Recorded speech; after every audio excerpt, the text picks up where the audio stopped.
রহমাতুল্লাহ আলাইহি যেমন এই কথা বলেছে, আপনার মেয়েকে আমি বিয়ে করব, কোন বাদশা কি বিয়ে দিবে নাকি একটা ফকিরের সঙ্গে? হ্যাঁ, একটা ফকিরের সঙ্গে বিয়ে দিতে চাইবে না। আদহাম রহমাতুল্লাহ আলাইহি যখন বারবার করে বলছে আপনার মেয়েকে বিয়ে করতে চাই, মন্ত্রীকে ডাক দিয়ে বলে, মন্ত্রী এই ফকির কি বলছে দেখো দেখো, একে খাস পার্শ্বে কোয়ার্টারে নিয়ে গিয়ে বোঝাও। ওই আদহাম রহমাতুল্লাহ আলাইহিকে যেন বোঝাতে আরম্ভ করলো, এই শোনো শোনো ফকির, এ হচ্ছে বাদশার মেয়ে, তার মেয়েকে তুমি কি চিনো? বলে চিনি না। তার মেয়ে এত আল্লাহওয়ালা ব্যক্তি, একটা খাস কোয়ার্টারে বসে বসে আল্লাহর জিকির করে, আল্লাহর উপাসনা করে। মুআজ্জাজ মুকাররম মা জননী আজ পর্যন্ত কোন পরপুরুষের মুখ দেখে নাই, কোন পরপুরুষের চেহারা দেখে নাই। ঘরে বসে বসে আল্লাহর জিকির করে, ঘরে বসে বসে নামাজ পড়ে, নফল ইবাদত করে। যখন তার মনটা খারাপ হয়ে যায়, তার মনটা মলিন হয়ে যায়, একটা বাদশার ফুলের বাগান আছে, ওই ফুলের বাগানে ঘোরাঘুরি করে। একদিন তাই বলতেছি, শোনো এই দেখো একটা গলার মালা দেখতে পাচ্ছ, চক চক চক চক করতেছি, দামি দামি দামি দামি যেন আপনার মালা পরে, এইরকম একটা মালা কি তোমার নিয়ে আসার ক্ষমতা আছে? বলে শোনো গো, তোমরা বিয়ের জায়গাতে তোমরা মালা কেন দেখাচ্ছ? বলছে শোনো মন্ত্রী, বলছে শোনো, এইরকম একটা মালা যদি নিয়ে আসতে পারো তাহলে বাদশার মেয়ের সঙ্গে তোমার বিয়ে দিয়ে দিব। এবার যেন আদহাম রহমাতুল্লাহ আলাইহি জঙ্গলের মধ্যে চলে আসলেন। জঙ্গলের মধ্যে আসার পরে তিনি যেন চিৎকার, তিনি যেন আল্লাহর দরবারে সিজদা করলেন। সিজদায় পড়ে গিয়ে বলতেছেন, আল্লাহ কি করব, আজকে বাদশার দরবারে গেলাম কিন্তু বাদশার দরবার থেকে ফেরত আসলাম, এই করতে করতে কখন তন্দ্রা এসে গেছে, কখন যেন ঘুম চলে এসেছে, ঘুমন্ত অবস্থায় যেন স্বপ্নে দেখতেছে আল্লাহর পয়গম্বর খিজির আলাইহিস সালাম এসে বলতেছে, ওগো আল্লাহ ওয়ালা, ওগো আল্লাহর বন্ধু, শোনো তোমার কোনো চিন্তা নাই, তোমার কোনো টেনশন নাই, তোমার জন্য যে মালা দেখিয়েছে তার চাইতে বেশি দামের মালা আল্লাহ পাক তোমাকে দিবে। জোরে বল সুবহানাল্লাহ। তবে কোথায় পাওয়া যাবে? বলে যাও সমুদ্রের ধারে চলে যাও। সমুদ্রের ধারে চলে গেলেন, দেখবে সমুদ্রের পানির ফেনাতে করে একটা যেন চকচকে ঝকঝকে মালা আসবে। সমুদ্রের ধারে চলে গেলেন, সমুদ্রের ধারে যাওয়ার পরে দেখতেছি ওই সমুদ্রের পানির ফেনাতে একটা যেন চকচকে ঝকঝকে একটা মালা চলে আসলো। ওই মালাটাকে সঙ্গে করে নিয়ে যেন চলতে আরম্ভ করলো। মালাটা নিয়ে কোথায়? আপনার যেন বাদশার দরবারে। মন্ত্রী মালাটা দেখে আশ্চর্য হয়ে গেছে, চমকে গেছে, আহারে এত দামি মালাই কোথা থেকে পেলো? বলে ওসব বাদ দাও, তুমি মন্ত্রী বাদশার মেয়ের সঙ্গে বিয়ে দিবি কেনা বলো। মুআজ্জাজ মুকাররম এবার যখন মন্ত্রী বাদশাকে গিয়ে বলল এই ব্যাপার, বলে শোনো আর কথা নাই, একে পাহাড়ের পাদদেশে নিয়ে যাও, পাহাড়ের পাদদেশে নিয়ে গিয়ে এমন মারো যেন মারা যায়। মুআজ্জাজ মুকাররম এবার ওই ফকির যুবক ছেলেরা, পাড়ার ছেলেরা ধরে নিয়ে যাওয়ার পরে যেন পাহাড়ের পদদেশে নিয়ে যাওয়ার পরে মারতে আরম্ভ করলো। মারতে মারতে তাকে বেহুশ করে দিল। মারতে মারতে যখন বেহুশ করে দিয়ে এরা মনে করছে মারা গেছে, কিন্তু আমার আল্লাহ রাখে, আল্লাহ মারে কে? আর মারে আল্লাহ, রাখে কে? যাকে আল্লাহ মারবো মনে করবে কেউ রুখতে পারবে না, যাকে রাখবো তাকে কেউ মারতে পারবে না। এই জন্য ওই ফকিরকে যেন জিন্দা রেখে দিয়েছে আমার আল্লাহ। আর এদিকে কি ঘটনা ঘটে গেছে? মা গুলবাহার যেন আপনার ঘর থেকে বের হয়ে ফুলের বাগানে ঘোরাঘুরি করতেছিলেন, আপনার নানা রঙের ফুলগুলো দেখতেছিলেন। এমত অবস্থায় আপনার যেন ওই জঙ্গল থেকে একটা আস্তা সাপ বের হয়ে আসলো, বিষধর সাপ বের হয়ে আসলো। ওই সাপে আপনার যেন দংশন করে দিয়েছে, ছবল মেরে দিয়েছে। বাবা ও মুসলমান, যেমনই ছবল মেরে দেওয়া সঙ্গে সঙ্গে বেহুশ হয়ে জমিনে লুটিয়ে পড়লো। সাপে কাটা রোগী বাবা মরে না, মরে? সাপে কাটা রোগী টপ করে মরে তাড়াতাড়ি? মরে না। মুসলমান এরা মনে করছে মারা গিয়েছে, এরা মনে করছে সাপে কেটেছে, তার মানে কবিরাজ ডাকা লাগবে। দামি দামি কবিরাজ ডাকা হলো। সবাই বলতেছে মা গুলবাহার মারা গিয়েছে, কেউ বলছে না যে বেঁচে আছে।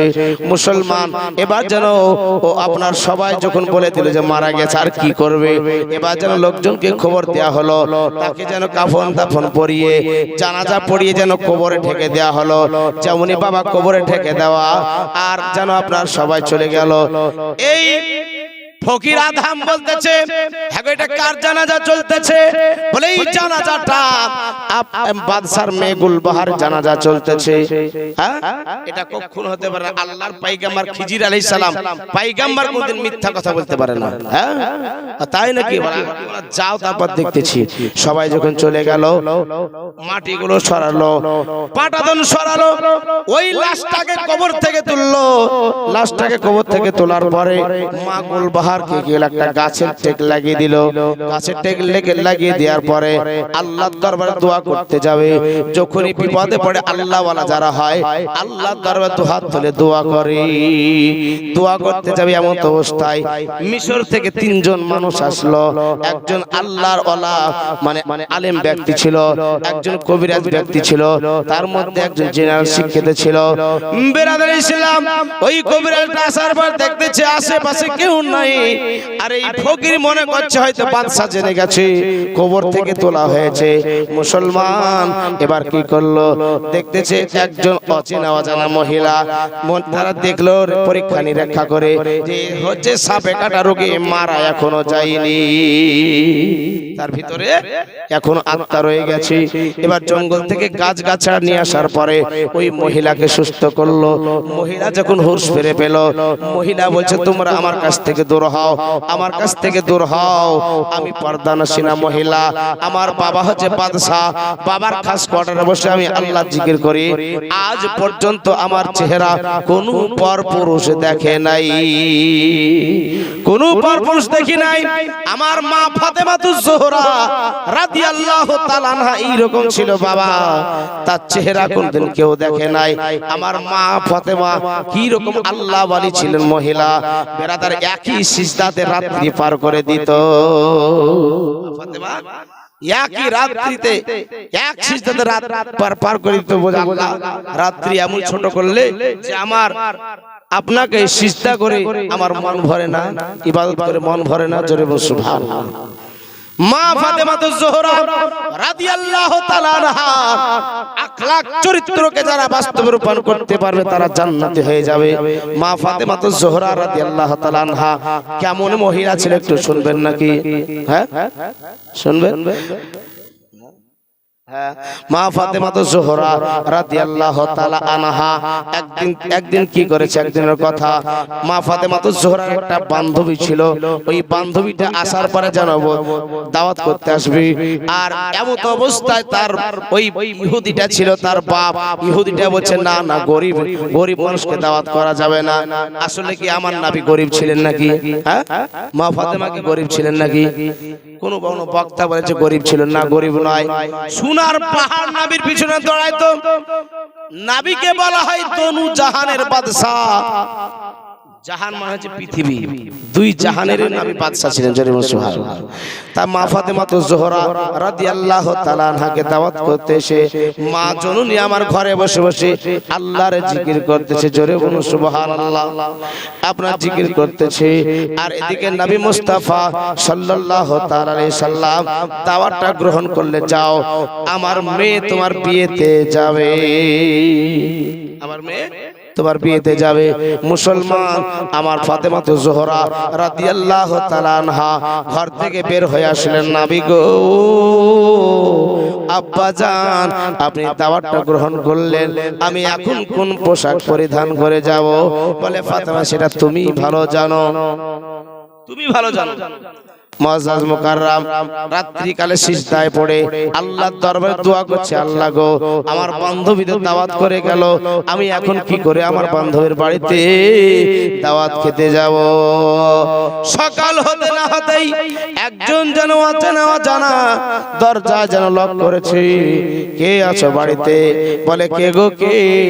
বলে আমি হচ্ছি তোমার আব্বার দর্জি। জোরে বল সুবহানাল্লাহ। তোমার আব্বার দর্জি। বলে কেন এসেছো? বলতেছে আপনার জন্য একটা সুন্দর পোশাক নিয়ে এসেছি। আমার মা ফাতেমা পর্দার আড়াল থেকে ওই আপনার পোশাকটা নিলেন। পোশাকটা খুলে দেখতেছে যেন একবার চকচকে ঝকঝকে, গোটা ঘর যেন আলোময় হয়ে গেছে। গোটা ঘর যখন আলোময় হয়ে গেছে, তিনি পোশাকটা পরিধান করলেন। পোশাকটা পরিধান করার পরে মা ফাতেমাতে জোহরা রাদিয়াল্লাহু তাআলা আনহা আমার নবীর কাছে আসলেন। নবীর কাছে আসার পরে বলছে, ইয়া রাসূলুল্লাহ, আব্বা হুজুর, আমাকে দেখতে কেমন লাগছে? বলছে তোমাকে জান্নাতি হুর লাগছে দেখতে, দুনিয়ার হুর লাগছে দেখতে। জোরে বল সুবহানাল্লাহ। দুনিয়ার হুর লাগতেছে। বলে আব্বা, এই পোশাক পরিধান করে কি আমি আমার জানো বান্ধবীর বাড়িতে যেতে পারি? বলে হ্যাঁ যেতে পারো। বলে ঠিক আছে, তবে আব্বা হুজুর এই পোশাকটার উপর আমি একটা চাদর গায়ে দিতে চাই। কেন চাদর? বলে এই জন্য এই পোশাকটা যেন কেউ না দেখতে পায়, এই ঝকঝকে পোশাকটা কেউ যেন না দেখতে পায়। মা ফাতেমাতুজ জোহরা এটা সারা পৃথিবীর মহিলাদেরকে শিক্ষা দিতেছে। ঠিক আছে যাও। ফাতেমাতুজ জোহরা বান্ধবীর বাড়িতে বিয়ে খেতে এসে দেখতেছে মহিলার প্যান্ডেল আলাদা, পুরুষের প্যান্ডেল আলাদা। যেই প্যান্ডেলে মহিলা আছে সেই প্যান্ডেলে ঢুকলেন, মা ফাতেমাকে দেখে সবাই দাঁড়িয়ে গেছে। সব মহিলাগণ দাঁড়িয়ে গেছে। বলে শোনো, তোমরা আমার দিকে তাকাবে না বসতে বলবে? বসতে পরে বলো, আগে বলো এই পোশাক পেলে কোথায়? এত দামি পোশাক পেলে কোথায়? বলে পোশাকটা এখানে পাই নাই, এই পোশাক আমার আব্বার মালিকের দোকান থেকে এসেছে, অর্থাৎ আল্লাহর দরবার থেকে এসেছে। দরুদ পড়ি আল্লাহুম্মা মাওলানা মুহাম্মাদ ওয়ালা আলি মাওলানা মুহাম্মাদ সাল্লাল্লাহু আলা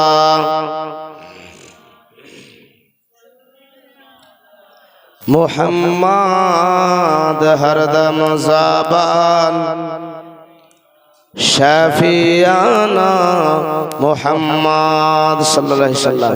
তো মা ফাতেমাতুজ জোহরা রাদিয়াল্লাহু তাআলা আনহা এবার কি বলতেছেন যে শোনো, এই পোশাক আমার আব্বার মালিকের দোকানের পোশাক। বলে দাম কত? বলে তোমরা দেখো। এসে দেখে আর একজনের পাশে সরে যায়, দেখে আর একজনের পাশে সরে যায়। অবশেষে কি করলো বাপ? বলছে আরে তোরা দেখছিস আর সরে সরে যাচ্ছিস, দাম বলছিস না?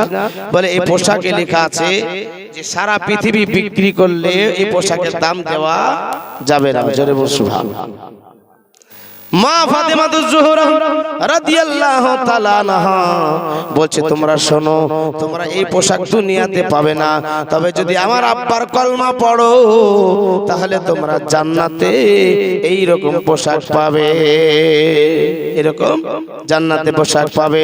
ভাই বাবা জীবন, আমার মা ফাতেমাতুজ জোহরা রাদিয়াল্লাহু তাআলা আনহার কথা শুনে সবাই দলে দলে যেন আপনার মুসলমান হতে লাগলো। আমার নবী বলতেছে শোনো গো, তোমরা শুনে নাও, জেনে নাও, আজকে এই জন্যই মা তোমাকে আমি ওই ইহুদির বাড়িতে পাঠিয়েছিলাম, ইহুদির বাড়িতে পাঠিয়েছিলাম যাতে হাজার হাজার মানুষ কলমা পড়ে মুসলমান হয়ে যায়। আমার মা ফাতেমাতুজ জোহরা রাদিয়াল্লাহু তাআলা আনহার মতো আখলাক চরিত্র যদি আমাদের মাঝে, আমার মায়েদের মধ্যে আসে, তাহলে জান্নাত অবধার্য হয়ে যাবে, জান্নাত তার প্রতি অজীব হয়ে যায় মুসলমান আমার। তাই বলতেছিলাম যে মা গুলবাহার জিন্দেগিতেও কোন পরপুরুষের চেহারা দেখে নাই, মা ফাতেমাতুজ জোহরা রাদিয়াল্লাহু তাআলা আনহার আখলাক চরিত্রটা বাস্তবে রূপায়ণ করেছে। এবার যেন বলতেছে এ গুলবাহার, তুমি এই জঙ্গলে কেমন করে আসলে? আমি বলতে পারবো না, আমাকে সাপে কেটেছিল, আমার বাপের যেন ফুলের বাগানে ঘোরাঘুরি করতেছিলাম, একটা আস্তা সাপ এসে ছবল মেরে দিয়েছে। যখন আস্তা সাপ এসে ছবল মেরে দিয়েছে আর আমি অজ্ঞান হয়ে জমিনে লুটিয়ে পড়েছি, এইখান থেকে আমি আর কিছু বলতে পারবো না।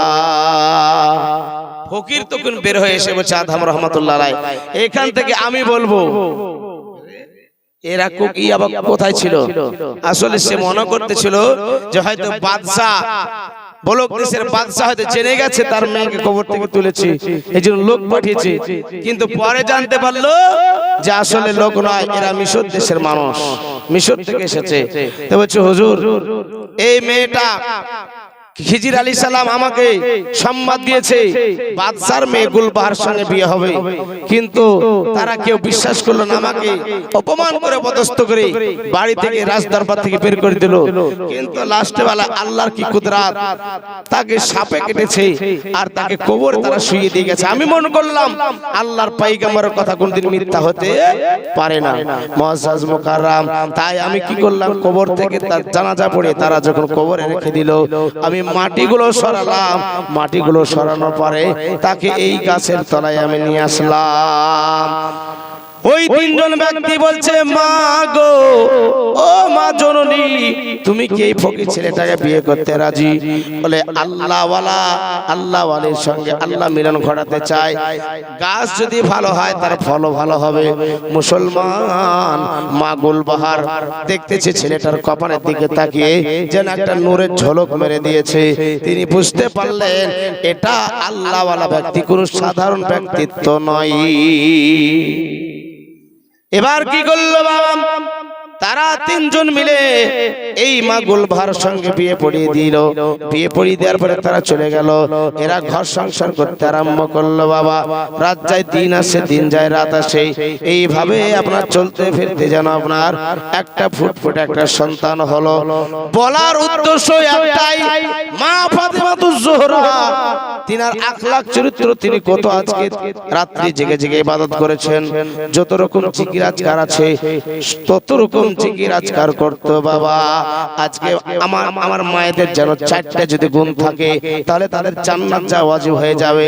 মা ফাতেমাতুজ জোহরা যে এরকম শিক্ষা দিয়ে গেছে, কোন মহিলা যদি স্বামীর হুকুমকে মেনে চলে আর যেন পর্দা করে চলে, 5 ওয়াক্ত নামাজ পড়ে রোজার মাসে রোজা রাখে, ওই মহিলা জান্নাতি হয়ে যেতে পারবে। মুসলমান বেরাদার, মুআজ্জাজ মুকাররম, একটা ঘটনা মনে পড়ে গেল।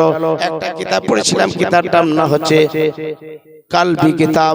ওই কিতাবের লেখক হচ্ছে আল্লামা শাহাবুদ্দিন কালাবি রহমাতুল্লাহ আলাইহি। ওই কিতাবের মধ্যে একটা ঘটনা লেখা আছে, একজন মা জননী যেন মান্যত মেনেছে। কি মান্যত মেনেছে? যে আমার ছেলের অসুখ যদি ভালো হয়ে যায়, জিন্দা কবরে 7 দিন থাকবো। কতদিন থাকবো? জিন্দা কবরে 7 দিন থাকবো।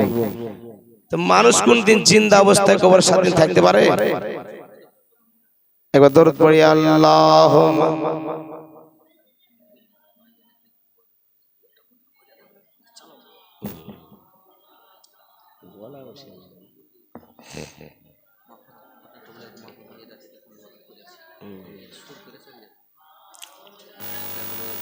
মুহাম্মাদ ওয়ালা আলি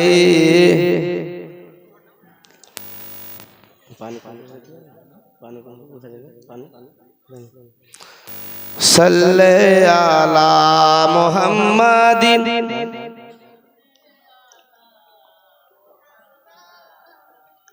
হরদম ज़बान से निकालो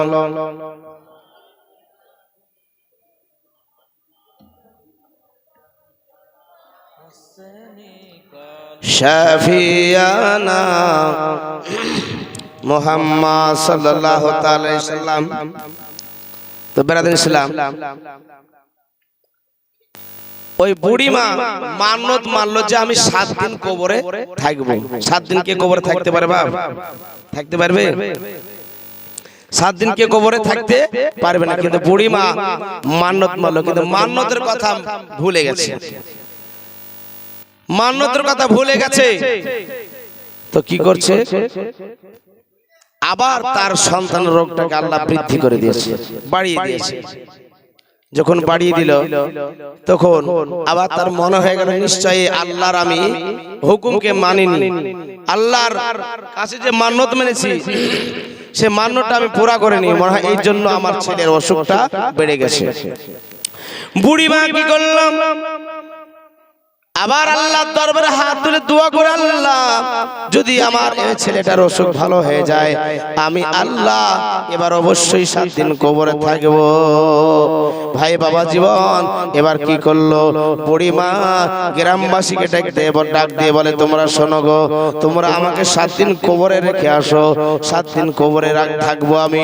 বলে জিন্দা মানুষকে কি কেউ 7 দিন কবরে রাখে নাকি? বুড়িমাকে এবার কি করলো, ওই কবরের মাঝে 7 দিনকার জন্য ভরে দেয়া হলো, তাকে মাটি দিয়ে সবাই চলে আসলো।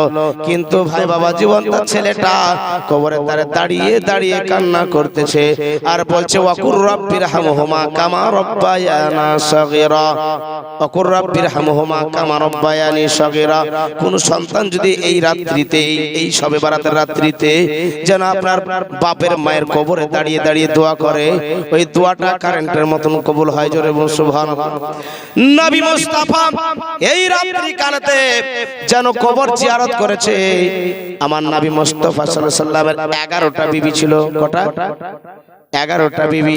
তার মধ্যে সেই দিন আপনার যেন পালা পড়েছে আমার মায়েশা সিদ্দিকা তিকা হুমায়রা রাদিয়াল্লাহু তাআলা আনহার ঘরে।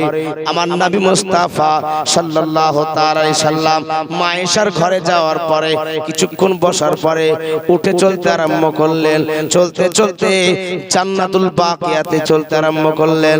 মায়েশা চিন্তা করছে, মনে হয় আমার নবী পাক কোন অন্য বিবির ঘরে গিয়েছে, আর এই জন্য আমার মায়েশা সিদ্দিকা তিকা হুমায়রা রাদিয়াল্লাহু তাআলা আনহা নবীর পিছু পিছু চলতে আরম্ভ করলেন। নবী পাকের পিছু পিছু চলতে চলতে দেখতেছেন নবী মুস্তাফা জান্নাতুল বাকিয়াতে ঢুকলেন। জান্নাতুল বাকিয়াতে ঢোকার পরে নবী মুস্তাফা অনেকক্ষণ আপনার যেন বিড়বিড় বিড়বিড় করে কিছু যেন পড়লেন। পড়ার পরে নবী মুস্তাফা আসমানের দিকে চেহারা নুরানি করে সিনাবার আর বাবার হাত তুলে আমার নবী মুস্তাফা যেন দোয়া করলে। আমার মায়েশা সিদ্দিকা তিকা হুমায়রা রাদিয়াল্লাহু তাআলা আনহা দাঁড়িয়ে অপেক্ষা করতেছে। দেখি আমার নবী মুস্তাফা কখন দোয়া মুনাজাত শেষ করে। মুনাজাত শেষ করার পরে পিছন দিকে তাকিয়ে দেখে মায়েশা, মায়েশা গো কি ব্যাপার, তুমি আমার পিছনে কেন দাঁড়িয়ে আছো? তুমি কখন আসলে? এটা কি আমার নবী জানে না? নবী জানে, কিন্তু দুনিয়ার মানুষকে শিক্ষা দেওয়ার জন্য মায়েশাকে বলছে, আয়েশা শোনো, এই রাত্রিটা কোন রাত্রি তুমি কি জানো না? বলে ইয়া রাসূলুল্লাহ, আপনি এবং আল্লাহই ভালো জানে। বলে এই রাত্রিটা হচ্ছে শবে বারাতের রাত্রি। এই রাত্রিতে ভাগ্য পরিবর্তন হয়। 1 বছর আপনি কি খাবেন, কি করবেন, চলাফেরা সবকিছু এই রাত্রিতে লেখা হয়, ভাগ্য লেখা হয়। কে কবে মারা যাবে এই রাত্রিতে লেখা হয়। কার নসিবে কতটা রুজি আছে এই রাত্রিতে লেখা হয়। কে জন্মাবে এই রাত্রিতে লেখা হয়। এইজন্য হাদিস শরীফের মধ্যে এসেছে, আত-তাকদিরু ইয়ারুদ্দু ইল্লা বিদ-দুআ। ভাগ্য পরিবর্তন হয় না, কিন্তু দুআর বরকতে ভাগ্য পরিবর্তন হয়ে যায়। জোরে সুবহানাল্লাহ। এই রাত্রিতে ভাগ্য পরিবর্তন হয়ে যায়। দোয়া এমন একটা হাতিয়ার, আর দোয়াও তারাতুল বালা, দোয়াতে বালা মুসিবত দূর হয়। জোরে সুবহানাল্লাহ। এই জন্য আমার নবী মুস্তাফা সাল্লাল্লাহু আলাইহি সাল্লাম উম্মতদেরকে শিক্ষা দিয়েছেন যে তোমরা রাত্রিকালে নির্জন কালে জানো এই রাত্রিতে যাওয়ার পরে বাপ মার কবরটা জিয়ারত করবে।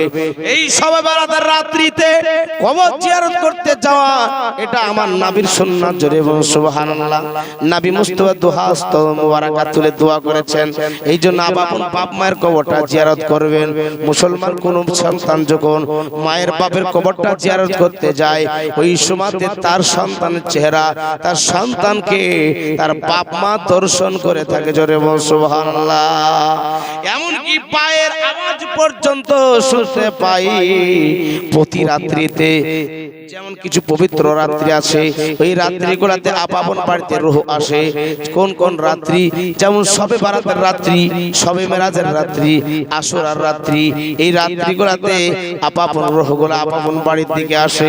মনে করেন আপনার বাবা মারা গেছে, মা মারা গিয়েছে, তারা আপন বাড়িতে আসার পরে তারা দেখে আমার সন্তানেরা ভুলে গেছে, না আমাকে মনে রেখেছে।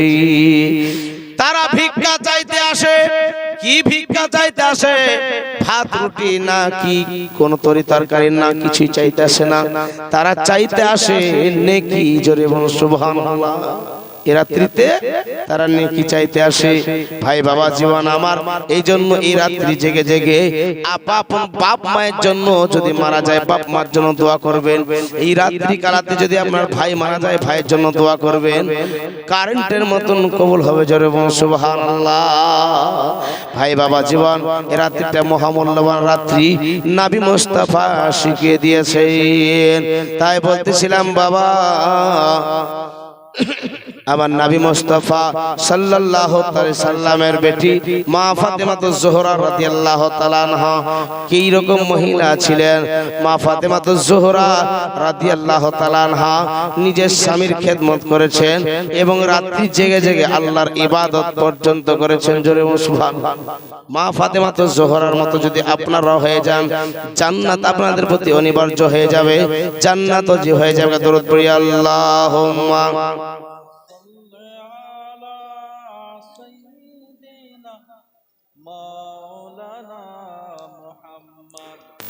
ওয়ালা আলে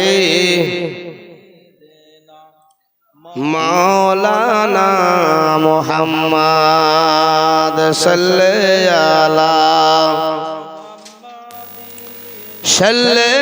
আলা মুহাম্মদ হরদম ज़बान पाक नामे मुहम्मद हरदम ज़बान शफियाना मुहम्मद धरो गिए नबीर दामन खाना रे आगे धरो गिए नबीर दामन खाना যেজন নাবিকে চাবে সেই তো খোদাকে পাবে। খুলে দেখো কালামুল্লাহ, এটা আল কোরআনের কথা রে, এটা আল কোরআনের কথা। ওরে নবীরাজি না হইলে, নবীরাজি না হইলে সবই তোমার বৃথারে আগে ধরো গিয়ে নবীর দামান খানা রে আগে ধরো গিয়ে নবীর দামান খানা। খোদার নূরে নবী আলা, তার নূরে জগত জ্বালা, সেই নূরেরই দরুদ পড়ে মুমিন মিটায় মনের জ্বালা রে সুন্নি মিটায় মনের জ্বালা। খোদার নূরে নবী আলা, তার নূরে জগত জ্বালা, সেই নূরেরই দরুদ পড়ে মুমিন মিটায় মনের জ্বালা রে সুন্নি মিটায় মনের জ্বালা। ওরে খোদা যাহারি দরুদ পড়ে,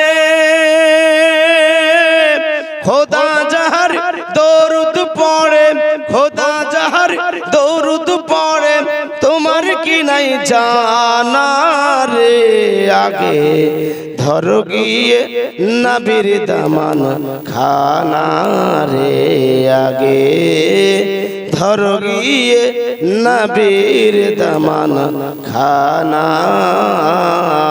আল্লাহুম্মা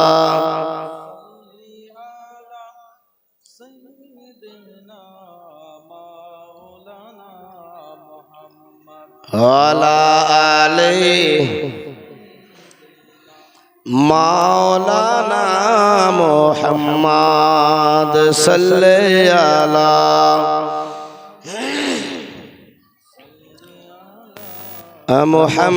মুহাম্মদ হরদম ज़बान শাফিয়ানা মুহাম্মদ সাল্লাল্লাহু তাআলা আলাইহি ওয়াসাল্লাম। তো ভাই বাবা জীবন, আমার মা ফাতেমাতুজ জোহরা রাদিয়াল্লাহু তাআলা কেমন ব্যক্তিত্ব ছিলেন। আমার নবী মুস্তাফার ঘরে ঢুকেছেন। ঢোকার পরে নবী মুস্তাফা দাঁড়িয়ে গেছেন আর মুচকি মুচকি হাসছেন। বলে ইয়া রাসূলুল্লাহ, আব্বা হুজুর আপনি হাসছেন কেন? বলে এই জন্য হাসছি, আমি দেখতেছি তোমার আগে একজন জান্নাত যাবে, তোমার আগে একজন জান্নাত যাবে। হ্যাঁ, নবী হচ্ছে জান্নাতের রমণীদের সর্দারানী। নবী মুস্তাফার বেটি হচ্ছে জান্নাতের রানী। আর নবী মুস্তাফা হচ্ছে তোমার আগে যাবে। কিভাবে যাবে? তো তুমি এই পাহাড়ের পদদেশে যাও, একটা ঘর দেখতে পাবে, সেই বাড়িতে গিয়ে তুমি জানতে পারবে কিভাবে সে জান্নাতে যাবে। এটা আসল কথা, শিক্ষার বিষয় আছে, শিক্ষা দেওয়ার জন্য। তা আমার ফাতেমাতুজ জোহরা রাদিয়াল্লাহু তাআলা আনহা স্বামীর কাছে অনুমতি নেওয়ার পরে চলতে আরম্ভ করলেন। কোন জায়গায়? সেই বাড়িতে। উম্মে জামিল বলা হয়েছে তার নামটা। মুআজ্জাজ মুকাররম এবার যখন চলতে আরম্ভ করলেন সেই বাড়িতে, যাওয়ার পরে দরজায় যেন খটখট করে বলবে কে? বলে আমি হচ্ছি নবী মুস্তাফার বেটি, নবী মুস্তাফা সাল্লাল্লাহু আলাইহি সাল্লামের বেটি। বলে কেন এসেছেন? বা কে না চায় নবী মুস্তাফার বেটিকে দেখতে? জান্নাতের রানী, সরদারানী।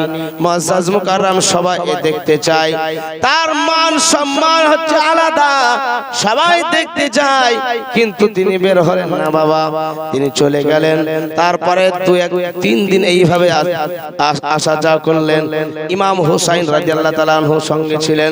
সেদিন আপনারা যেন হুকুম পেলেন না। ইমাম হাসান রাদিয়াল্লাহু তাআলা আনহু সঙ্গে এসেছিলেন, সেই দিনে যেন আপনার হুকুম পাননি। চতুর্থ দিনের বেলায় বলতেছে, এবার দরজা খোলা হলো। দরজা খোলার পরে জিজ্ঞাসা করতেছেন, হ্যাঁ গো তুমি জান্নাতে আমার আগে যাবে, তো কি তুমি আমল করো? তুমি কি আমল করো? বলে শোনো গো, আমার স্বামীর হুকুম ছাড়া বাইরে কোনদিন বের হয় না, স্বামীর আদেশ ছাড়া বাইরে কোনদিন বের হয় না। আর 5 ওয়াক্ত আমি নামাজ পড়ি, আর এই রাত্রি জেগে জেগে আল্লাহর জিকির আজকার করি, কোরআন তেলাওয়াত করি, স্বামীরও খেদমত করি, কিন্তু আমার স্বামীর বিনা অনুমতিতে কোথাও যাই না। জোরে বল সুবহানাল্লাহ। রাত্রি জেগে জেগে ইবাদত করে, কিন্তু আমরা এই রাত্রিতে অনেক আছি দুমদাম ঘুম চাপাই, মানুষের সুবিধা অসুবিধা বুঝে না। মুআজ্জাজ মুকাররম এবার যেন মা ফাতেমাতুজ জোহরা যখন সব কথা শুনছেন আর বলতেছে, এই দেখো লাঠি আর একটা দড়ি, আমার স্বামী যদি কোনদিন রাগান্বিত হয় আমি লাঠিটা দিয়ে দিই আর দড়িটা দিয়ে দিই। বলে হুজুর আমাকে মারতে হলে এই দড়ি দিয়ে বাঁধেন আর এই লাঠি দিয়ে পেটান, যাতে আমার কোনো অসুবিধা না হয়, আমি যেন লড়াচড়া না করি। আজকে এই রকম স্ত্রী কি দুনিয়ার মাঝে খুঁজে পাওয়া যাবে নাকি? হ্যাঁ, এরকম স্ত্রী খুঁজে পাওয়া যাবে না। বেরাদার, আমার নবী মুস্তাফা সাল্লাল্লাহু আলাইহি সাল্লামের বেটি সব কথা শ্রবণ করলেন। আসার পরে নবী মুস্তাফা সাল্লাল্লাহু আলাইহি সাল্লামের ঘরে আবার আসছেন। আমার নবী মুস্তাফা আবার মুচকি মুচকি হাসতেছেন। বলে নবী গো, সেই বাড়িতে দেখে আসলাম, সব কথা শুনে আসলাম, সে আমার আগে জান্নাতে যাবে। বলে ও ফাতেমা, তারপরেরটা তুমি শুনলে না? বলে কেমন করে? বলে শোনো গো ফাতেমা, তুমি জান্নাতে যাবে, তোমার আগে যাবে কিভাবে? তোমার জন্য একটা সাওয়ারি দেয়া হবে, ওই সাওয়ারিতে তুমি চড়ে থাকবে আর তার লাগামটা ধরে সে আগে আগে যাবে। কোন গোয়ালে যদি গরু থাকে তো রাখাল দড়িটা ধরে টানলে রাখাল ঢুকে আগে না গরু আগে ঢুকে? হ্যাঁ, রাখাল আগে ঢুকে। তা আমার মা ফাতেমাতুজ জোহরা রাদিয়াল্লাহু তাআলা আনহার গোলাম হয়ে ওই মহিলাটা জান্নাতে যাবে। জোরে বলুন সুবহানাল্লাহ। তো মা ফাতেমার গোলাম হওয়া কি চারটাখানি ব্যাপার নাকি? হ্যাঁ, মা ফাতেমার গোলাম হওয়া চারটাখানি ব্যাপার নয়। যে মা ফাতেমাতুজ জোহরা রাদিয়াল্লাহু তাআলা আনহার গোলাম হতে পারবে তার ভাগ্য আলাদা, তার ভাগ্যের চাকা ঘুরে যাবে। মুসলমান বলতেছিলাম, ওই রকম মা জননী মান্নত মেনেছে, মান্নতের কথা যেন ভুলে গেছে। আল্লাহর দরবারে দোয়া করছে, আল্লাহ মান্নত পুরা করব। গ্রামের মাতাব্বরকে ডেকে বলে, তোমরা শোনো, তোমরা আমার জন্য একটা কবর খনন করো। তাই খনন করা হলো, কবরে ঢেকে দেয়া হলো। তারা সবাই বাড়ি চলে আসলো। ছেলেটা তার কবরের ধারে দাঁড়িয়ে দাঁড়িয়ে কান্না করতেছে, বলে বাবা চলো বাড়ি চলো, তোমার মা যদি বেঁচে থাকে তাহলে এই কবর থেকে তুলে নিয়ে যাব, আর যদি কবরে মারা যায় এই কবরে আবার তাকে দাফন করে দিয়ে চলে যাব। একদিন দুদিন যায়, 3 দিন 4 দিন যায়, এইরকম ভাবা যেন 7 দিন হয়ে গেল। গ্রামের মানুষ আর কেউ নাই, সবাই যেন কবরের গোড়ায় এসে দাঁড়িয়ে গেল। কবরের গোড়ায় এসে দাঁড়ানোর পরে যেন আপনার মাটিগুলো সরানোর পরে পাটাতনগুলো সরালো, সব কিছু সরিয়ে দেখতেছে বুড়িমা কবরে বসে বসে আল্লাহর জিকির করতেছে। জোরে বলুন সুবহান। করে বসে বসে আল্লাহ জিকির করতেছি। আচ্ছা বলুন এবার ওই বুড়ি মাটা যে কবরে শুয়েছে, কবরে বসে বসে জিকির করছে, না খাওয়া না পান করা 7 দিন অনাহারে আছে, এই কবরে কেমন ভাবে ছিল তাকে জিজ্ঞাসা করবে কিনা। এই ভাই এবার কি করলো, মহিলাটাকে নিয়ে গেল। মহিলাটাকে নিয়ে যাওয়ার পরে একটা স্টেজ তৈরি করা হলো, হাজার হাজার মানুষের সমাগম। সেই জায়গাতে একটা উঁচু জায়গা করার পরে বুড়িমাকে জিজ্ঞাসা করতেছে, বুড়িমা বলো কবর 7 দিন কি অবস্থায় তুমি ছিলে, কবরে 7 দিন কি অবস্থায় ছিলে।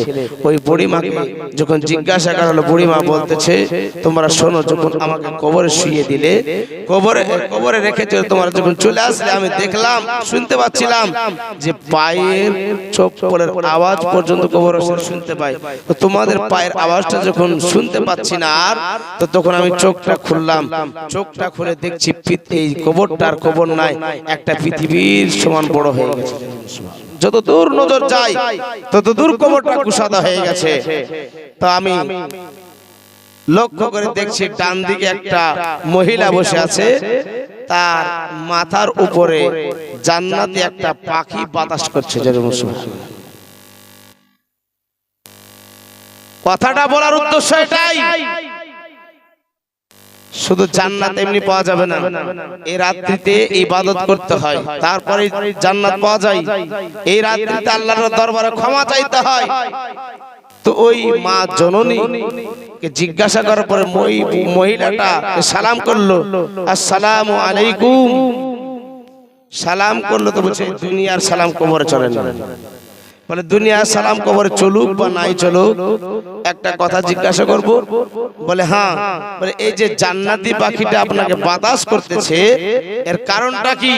বলে এই আমি পৃথিবীর মাঝে 5 ওয়াক্ত নামাজ পড়েছি, রোজার মাসে রোজা করেছি, সব কিছু যত রকম জিকির আজকার আছে সব জিকির আজকার করেছি, কিন্তু আমার স্বামীর হুকুমকে মেনে চলেছি। এই জন্য আল্লাহ পাক আমাকে এত বড় নিয়ামত দান করেছে, এত বড় নিয়ামত দান করেছে। ভাই বাবা জীবন, এবার ওইখান থেকে বাম দিকের মহিলার কাছে গেলেন। বাম দিকের মহিলার কাছে যাওয়ার পরে দেখতেছে একটা বড় বড় টোটোওয়ালা ছুঁচোওয়ালা পাখি মগজগুলাকে ঠুকরে ঠুকরে ফেলে দেয়। আর ওই মহিলাটা যেন চিৎকার মেরে কান্না করে। ওই মহিলাটাকে জিজ্ঞাসা করা হলো, ও মা জননী তোমার কেন এই অবস্থা, জাহান্নামের পাখি যেন বড় বড় চোচলা টোটোওয়ালা পাখিতে কেন তোমার মগজগুলো ঠুকরে ঠুকরে ফেলে দেয়। বলে দুনিয়ার মাঝে আমি নামাজ রোজা সব করেছি, কিন্তু আমার স্বামীর হুকুমকে মেনে চলি নাই, এই জন্য আমার এই অবস্থা।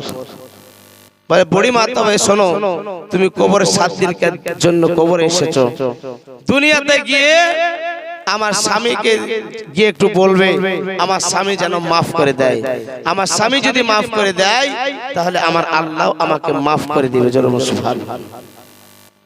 ভাই বাবা জীবন, তো এবার কি করলো, তার ওই মহিলাটা তো তার স্বামীকে ডাক দিয়ে বলে শোনো, তোমার স্বামীকে তোমার স্ত্রীকে তুমি ক্ষমা করে দাও, যদি ক্ষমা করে দাও তাহলে তোমার স্ত্রী জান্নাতবাসী হয়ে যাবে, তোমার স্ত্রী মাফ পেয়ে যাবে। কি বলছে না আমি মাফ করব না। কেন? আমাকে যা চালান জ্বালিয়েছে ওকে মাফ করব না। এক একটা মহিলা থাকে না একবার শুকনা মরিচের মতন ঝাল,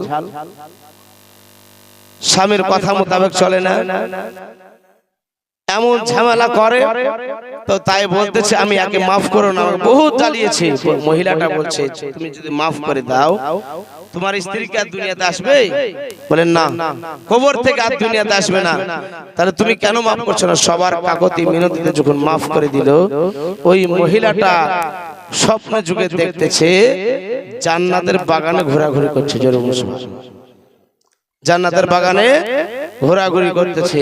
ভাই বাবা জীবন, এই রাত্রিটা হচ্ছে মহা মূল্যবান রাত্রি। এই রাত্রি কালে বেশি বেশি আল্লাহ জিকির করুন, কোরআন তেলাওয়াত করুন, তাহলে আল্লাহ পাক রব্বুল ইজ্জত আমাদের প্রতি রাজি হবে, আমাদের প্রতি খুশি হবে। একবার দরুদ পড়ি, আল্লাহুম্মা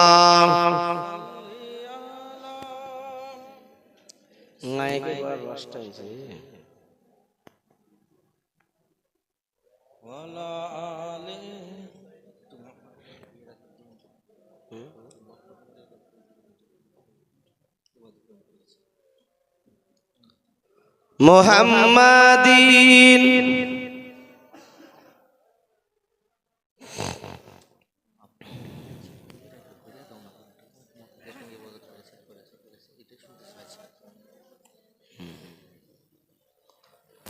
হরদম জাবান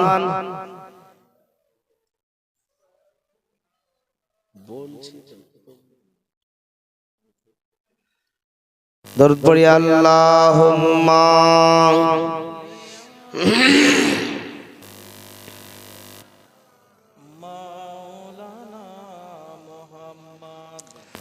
ওয়ালা আলে সাইয়্যিদিনা মুহাম্মদ সাল্লাল্লাহু আলা মুহাম্মদ হরদম জাবান পাক নামে মুহাম্মদ হরদম শাফিয়ানা মুহাম্মদ সাল্লাল্লাহু তাআলা সাল্লাম ভবে ভয় কি আছে আর, ভবে ভয় কি আছে আর।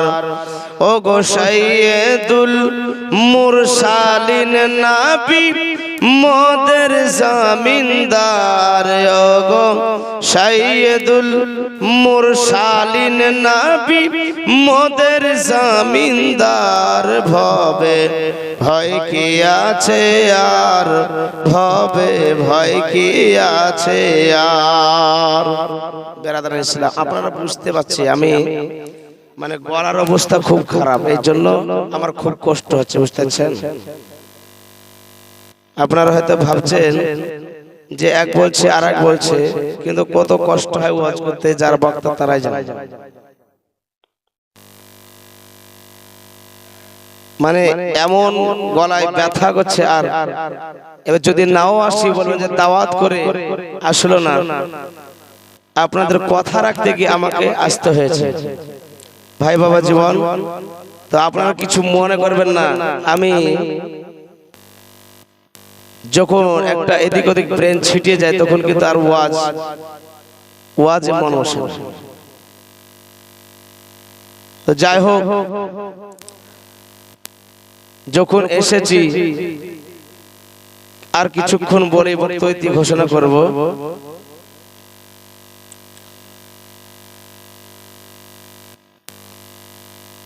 নামাজ এমন একটা জিনিস, আমরা এই রাত্রি শবে বরাতকে উপলক্ষ করে আজকে মিলাদ শরীফ এখানে করেছি আমরা, এবং আমরা এই শবে বরাতের রাত্রে, এই শবে বরাতে আমরা দান খয়রাতও করি। এই শবে বরাতে দান খয়রাত করা, নিজে উত্তম খাবার করা এবং নিজে খাওয়া এবং অপরকে খাওয়ানো হচ্ছে মুস্তাহাব ও মুস্তাহসান কাজ, নেকির কাজ। আর নামাজ হচ্ছে সবচেয়ে বড় ইবাদত। কিয়ামতের দিনে এই নামাজ সম্পর্কে সর্বপ্রথম জিজ্ঞাসা করা হবে। সকলকে জিজ্ঞাসা করো নামাজ পড়েছো?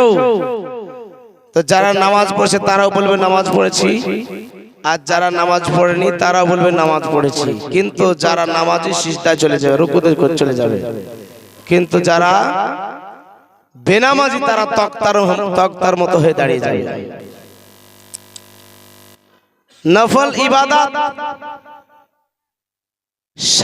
সারা রাত্রি আপনি নফল ইবাদত করেন, মা ফাতেমাতুজ জোহরা যেরকম করেছেন সেরকম আপনিও করেন। মা ফাতেমাতুজ জোহরা রাদিয়াল্লাহু তাআলা আনহা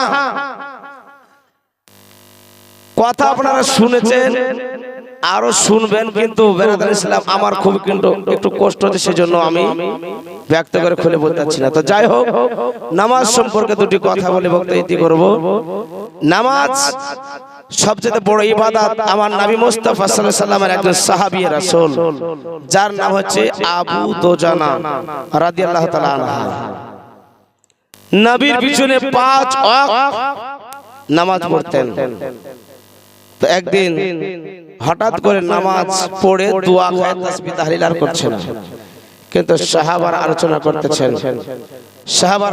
করতেছেন যে আবু দুজানা নামাজ পড়বার জিকির আজকার কেন করেন, দোয়া তাসবিহ তাহলিল কেন করেন। মুআজ্জাজ মুকাররম সাহাবারা আলোচনা করছেন, নবী মুস্তাফা বলতেছেন তোমরা শোনো, তোমরা নামাজ পড়ার পর তুমি জিকির আজকার কেন করো না? আমার নবী এসে বলতেছে শোনো, তোমরা শোনো, আলাপ আলোচনা করিও না, কারণ পিছনে কথা বলা একটা হচ্ছে গুজব, পিছনে কথা বলা একটা হচ্ছে গীবাত। আমার নবী বলেছেন আল গীবাতু আসাদুল জিনা, গীবাত হচ্ছে জিনার চাইতে বড় গুনাহ, অতএব তোমরা গীবাত করিও না। আমি নবী মুস্তাফা এটা দেখে নেব। আবু দুজানা রাদিয়াল্লাহু তাআলা আনহু যেন আপনারা এসেছে নামাজ পড়তে, নবী মুস্তাফা নামাজ পড়ার পরে যেন পিছন সাহাবাদের দিকে মুখ করে বসতেন। নবী মুস্তাফা ঘুরে বসার পরে বলছে সাহাবারা তোমরা শোনো, তোমরা বসে যাও। আবু দুজানাকে জিজ্ঞাসা করে, আবু দুজানা নামাজ পড়ার পর তুমি কেন তাসবিহ তাহলিল করো না? এই কথা যেমনই বলা, আবু দুজানা রাদিয়াল্লাহু তাআলা আনহার চোখ দিয়ে যেন টস টস করে পানি ঝরে পড়ে। আবু দুজানা রাদিয়াল্লাহু তাআলা আনহু বলে, ও সাহাবারা তোমরা শোনো, ইয়া রাসূলুল্লাহ, হাবিব আল্লাহ হুজুর, আমি এই জন্য নামাজ পড়ে দোয়া খয়ের করি না।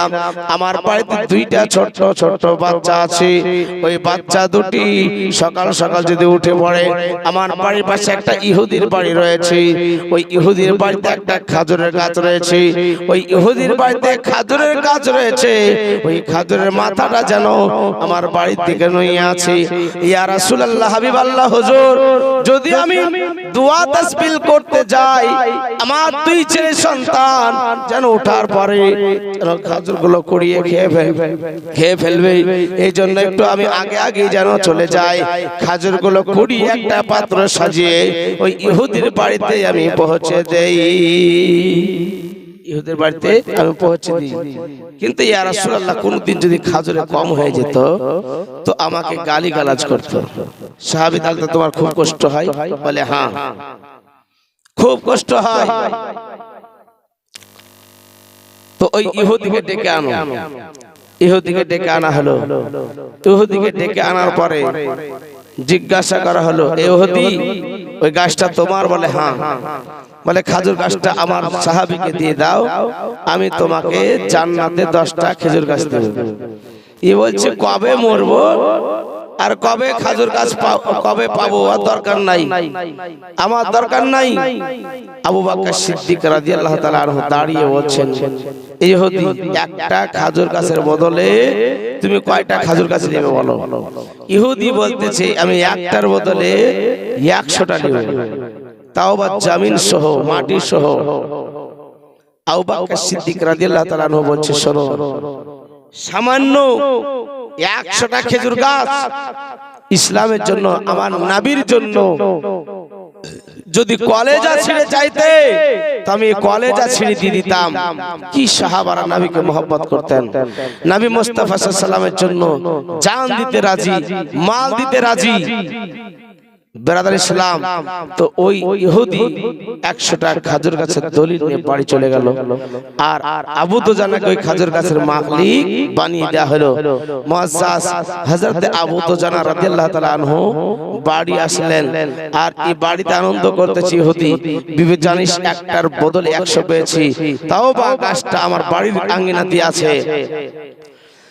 রাত্রি বেলাতে এরকম ভাবে গল্প করতেছে, সকালবেলা উঠে দেখতেছে ওই খাজুর গাছটা আর আঙ্গিনাতে নাই, আবু দুজানার বাড়ির আঙ্গিনাতে বসে গেছে। বলার উদ্দেশ্য একটাই যে ভাই বাবা জীবন, আজকে এত গরিব সাহাবী তাও নামাজকে কোনদিন ছেড়ে দেয়নি, তাও কোনদিন আপনার যেন আজকে ছেড়ে দেয়নি, সর্বদাই নবীর কথাকে তারা মেনে চলেছে। নবীর আরেকজন সাহাবী যার নাম হচ্ছে আমিরে মুয়াবিয়া রাদিয়াল্লাহু তাআলা আনহু। আমিরে মুয়াবিয়া রাদিয়াল্লাহু তাআলা আনহু এমন একজন নবীর সাহাবী ছিলেন, ইন্তিকালের পূর্বে সাহাবাদেরকে বলছে, সাহাবারা তোমরা শোনো, আমি যখন মারা যাব তোমরা বাজার থেকে কাফন কিনে আনবে না। আমি যখন মারা যাব বাজার থেকে কাফন কিনে আনবে না, বাজার থেকে করফু কিনে আনবে না, বাজার থেকে তোমরা এগুলি কিছুই কিনে আনবে না। বলতেছে আমিরে মুয়াবিয়া, এগুলি বাজার থেকে যদি না কিনে আনি তো কোথায় থেকে পাওয়া যাবে? বলে শোনো, আমার নবী মুস্তাফা সাল্লাল্লাহু আলাইহি ওয়াসাল্লাম পিরহান মুবারাকা, আমার নবী মুস্তাফা সাল্লাল্লাহু আলাইহি ওয়াসাল্লামের জুব্বা মুবারাকা আমি একটা বাক্সতে ভাঁজ করে রেখেছি, আর আতর বলে নবী মুস্তাফা সাল্লাল্লাহু আলাইহি ওয়াসাল্লামের শরীর ঘাম মুবারাকা একটা শিশিতে ভরে রেখেছি। কোন ব্যক্তি যদি নবী মুস্তাফার শরীরের ঘাম মুবারাকা শরীরে মেখে নিয়েছে, তার 7 পিঢ়ি পর্যন্ত তার শরীরে নবীর খুশবু বের হয়েছে। সাহাবারা নবীর শরীরের ঘাম মুবারাকে আতর হিসাবে সাহাবারা ব্যবহার করতেন। তো আমিরে মুয়াবিয়া রাদিয়াল্লাহু তাআলা বলছে, নবী মুস্তাফা সাল্লাল্লাহু আলাইহি ওয়াসাল্লাম শরীরের এই পাসিনা মুবারক ঘাম মুবারক আমার কাফনের উপরে তোমরা ছিটিয়ে দিবে, এটাই আমার নবী আমার আতরের কাজ হয়ে যাবে। বলে করপু, বলে শোনো করপু লাগবে না, তোমরা এক কাজ করবে, নবী মুস্তাফা যখন মুছ মুবারকা কাটতেন, নবী মুস্তাফা যখন কুনি মুবারকা কাটতেন, সেগুলিকে নিয়ে আমি একটা পুরিয়াতে ভাঁজ করে রেখেছি, এগুলি আমার চোখে মুখে দলিয়ে দিয়ে দিবে। জোরে সুবহানাল্লাহ। কি নবীকে মোহাব্বত করতেন আমিরে মুয়াবিয়া রাদিয়াল্লাহু তাআলা আনহু, যেন আপনার এগুলি আমার ইন্তিকালের পরে তোমরা আমার কথাগুলো মেনে চলবে। বলতেছে শোনো আমিরে মুয়াবিয়া, আপনি যেই কথাগুলো বলতেছেন এগুলি করে লাভটা কি হবে? বলে শোনো, যেই শরীরে নবীর পোশাক মোবারকা থাকে, যেই শরীরে নবী মুস্তাফার পাসিনা থাকে, ওই কবরের আযাব পর্যন্ত ছুঁতে পারবে না। তোমরা এগুলি কাজ, এই কাজগুলো আমার মান্য করবে। তা আমিরে মুয়াবিয়া রাদিয়াল্লাহু তাআলা আনহু নবী মুস্তাফা সাল্লাল্লাহু আলাইহি ওয়াসাল্লামের কথা মোতাবেক 5 ওয়াক্ত নামাজ পড়তেন। তো একদিন দরজায় খটখট করে বাড়ি, আপনার একদিন এশার নামাজ পড়ে তাহাজ্জুদের নামাজ পড়বো, ফজর নামাজটা পড়বো বলে নিয়াত করে শুয়ে গেছেন, কিন্তু শয়তান ইবলিস, শয়তান যে মানুষের প্রকাশ্য শত্রু, মানুষের পিছনে সব সময় লেগে থাকে। আজকের এই রাত্রিতে যেমন অনেক মানুষ ইবাদত করবে, অনেক মানুষ করবে না, শয়তানের কাঠি মেরে তাকে সরিয়ে দেবে, শয়তানের ধোঁকা দিয়ে, শয়তানের ওয়াসওয়াসা দিয়ে তাদেরকে এই ইবাদত থেকে বঞ্চিত করে দেয়, তাড়িয়ে দেয়। আমার আল্লাহ পাক রব্বুল ইজ্জত বলেন, ওয়াকুদুহান নাসু কাল হিজারা, মানুষ জাহান্নাম, মানুষ এবং পাথর জাহান্নামের ইন্ধন তৈরি হবে, জাহান্নামের লগ্নি হবে। এই জন্য ভাই বাবা জীবন, পাথর কান্না করে কিন্তু মানুষের চোখ দিয়ে পানি ঝরে না। এই রাত্রি যদি দুপোটা পানি ঝরান, এই পানি ঝরার লাভটা কি হবে? বেরাদার ইসলাম, কিয়ামতের দিন জাহান্নাম বান্দা বান্দীদেরকে হুঙ্কার ছেড়ে আসবে, আমার আল্লাহর ফেরেশতারা রুখতে পর্যন্ত পারবে না। আমার আল্লাহ পাক বলবে, শোনো তোমরা এক কাজ করো, ওই জান্নাতের মধ্যে চলে যাও, জান্নাতের মধ্যে যাওয়ার পরে কিছু স্বল্প পানি রাখা আছে, সেই স্বল্প পানিগুলো নিয়ে আসো আর জাহান্নামের দিকে ছিটিয়ে দাও। মুআজ্জাজ মুকাররাম ওই ফেরেশতারা জাহান্নামে জান্নাতের মধ্যে ঢুকবে, পানি নিয়ে আসার পরে যেন এই জাহান্নামের উপর ছিটিয়ে দেওয়া হবে, জাহান্নাম স্তব্ধ হয়ে যাবে, জাহান্নাম যেন ঠান্ডা হয়ে যাবে। ফেরেশতারা বলবে আল্লাহ রুখা যাচ্ছিল না, আর এই পানি ছিটা দিয়ে জাহান্নাম ঠান্ডা হয়ে গেছে, জাহান্নাম একবারে চুপ স্তব্ধ হয়ে গেছে। বলে এই পানিগুলো কোনো সাধারণ পানি নয়, আমার হাবিব আমার উম্মতগণ সেই শবে বরাতের রাত্রি জেগে জেগে আল্লাহর ইবাদত করেছে, আমার দরবারে দু ফোঁটা চোখের পানি ঝরিয়েছে, এই শবে বরাতের রাত্রিতে ইবাদত করে যে চোখের পানি ঝরেছে সেই পানিগুলো জান্নাতে উত্তোলন করে রেখেছি, আর এই পানিগুলো জাহান্নামে ছিটিয়ে দেওয়ার কারণে জাহান্নাম ঠান্ডা হয়ে গেছে। ভাই এই জন্য এই পবিত্র রাত্রি যদি কোনো বান্দা বান্দি নিজের গুনাহ গুলাকে ক্ষমা চাওয়ার পরে আল্লাহর দরবারে দু ফোঁটা চোখের পানি ঝরায়, আল্লাহর দরবারে দুহাত তুলে কান্না করে, এই পানিগুলো আল্লাহ জান্নাতে উত্তোলন করে রাখে। জোরে বলুন সুবহানাল্লাহ। জান্নাতের মধ্যে উত্তোলন করে রাখে ভাই বাবা জীবন, সেই পানি জাহান্নামের দিকে ছিটিয়ে দিয়ে জাহান্নাম পর্যন্ত ঠান্ডা হয়ে যায়। আমরা শুধু অন্য নবীর উম্মত নয়, এই পাওয়ারফুল এই উপহার আমার নবী মুস্তাফা আমাদেরকে আল্লাহ পাক দিয়েছেন নবীর খাতিরে। জোরে বলুন সুবহানাল্লাহ, নবীর খাতিরে দিয়েছেন। তাই বাবা জীবন চোখের পানি অনেক মূল্য ভাই বাবা জীবন, তাই রাত্রিতে একটু বেশি বেশি কান্না করুন, নিজের গুনাহগুলোকে মনে করে আল্লাহর কাছে ক্ষমা চাহেন ভাই বাবা জীবন।